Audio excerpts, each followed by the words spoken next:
আপনার কাছে যখন 1000 টাকা থাকে তাহলে তো আপনি অন্যকে এনে 10 টাকা 20 টাকা দিতে পারেন।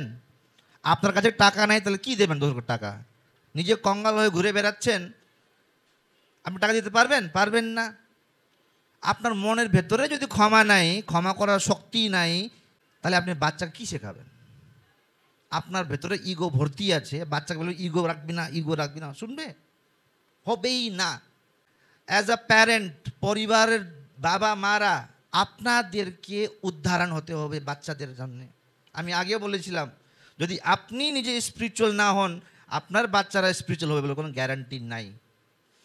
যদি আপনার ঘরের ভেতরে হাজব্যান্ড ওয়াইফে পুরো লেগে থাকে রেসলিং, এটা আশা করবে না যে আপনার মেয়ে বা ছেলে বিয়ে করবে ওরা রেসলিং করবে না, ওরাও ঝগড়া করবে।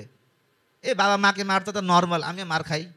আর বয়ফ্রেন্ড ওই মেয়েকে থাপ্পড় মারছে সবার সামনে, হ্যাঁ আমাকে রাগ ওঠাবি তুই, যা তো যাবো না, আমি থাপ্পড় মারি দিয়েছে।